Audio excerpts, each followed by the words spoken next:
Coming up on Winthrop Close-Up, we'll tell you how students feel about campus security. You could be paying a lot more during your snack time. Find out who's making jazzy tunes. One Winthrop basketball player got the chance of a lifetime when we come back.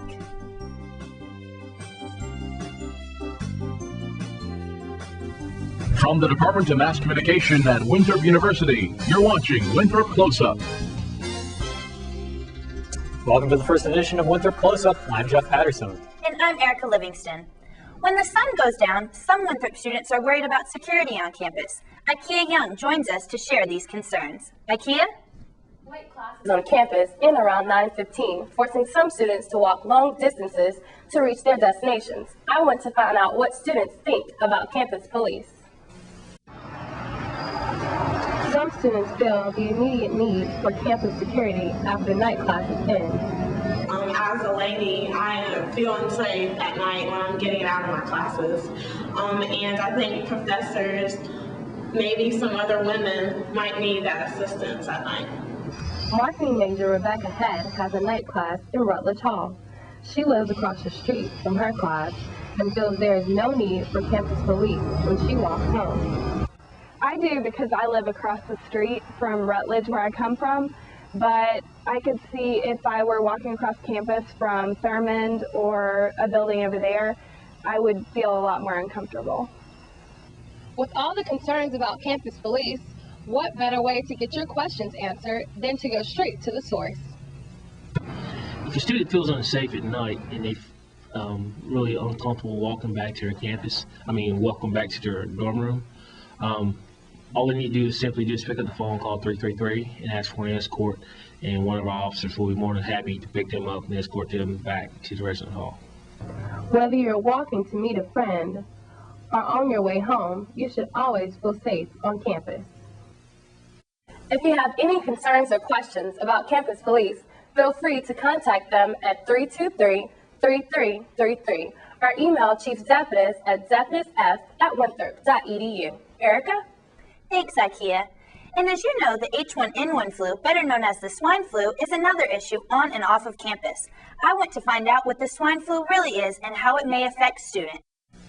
Many students have been talking lately, and the talk is not focusing around the new school year, but it is focusing on the newest virus to hit the mainstream, the H1N1 virus. The swine flu is a virus that began to spread between people in April of 2009. And it's a variation of a flu virus, a different type of strain that we've not seen before.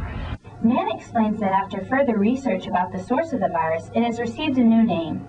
Now they've decided that it's not, a swine virus, so that's why it's now been named H1N1. Students who think they may be infected should check for these symptoms before heading to the health center. The symptoms that we're looking for are fever, usually greater than 100, sore throat and or cough, body aches.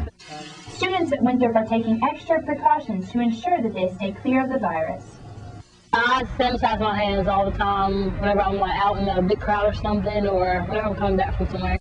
Michelle Mann reported that there have been 26 cases of influenza-like illness at Winthrop so far, but also recalls this is much better than the rest of the U.S.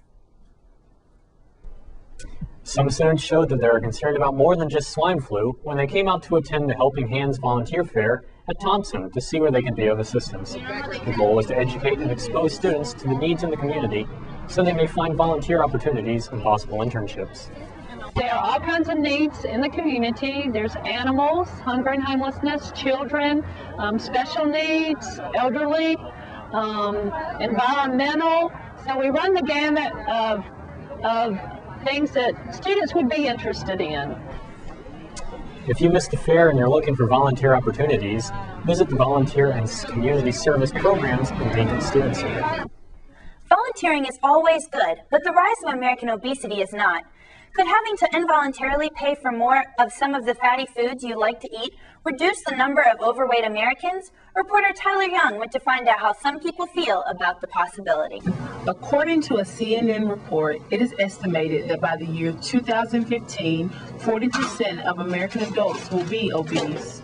Health officials say that imposing a new federal tax on certain foods could possibly help the American diet. We have alcohol taxes and cigarette taxes for things that are bad for us, so I think it would be appropriate for us to tax foods that have a lot of fat in it. Not every American will be fond of the idea of the government imposing tax on their favorite guilty pleasures. Part of me kind of understands they're trying to promote healthy lifestyles, but I think taking money out of our pocket to do that's not the right way to go. Fatty foods tend to cost less than healthier choices. If a tax is imposed, then Americans will possibly be forced to eat more of what they should and less of what they shouldn't. Families aren't necessarily going to be able to buy as much of them and stock them in their houses as much as they are now. The kids aren't going to be able to sit around and eat them all the time. Whether it's imposing a tax or another kind of solution, Americans have recognized the growing issue of obesity. A report from the Urban Institute says that it is necessary to tax unhealthy foods. If the obesity numbers continue to rise, then the American life expectancy rate will drop for the first time in American history. With photographer Kyra Warren, I'm Tyler Young reporting for Winthrop Plus Up. Currently, there is no tax, but lawmakers have tabled a proposal to tax sugar, sweetened beverages as a way to pay for health reform. Over the summer, Winthrop made more than a few changes, one being to the email system. What's the reason for the change? We'll tell you after the break. Stay tuned, Winthrop.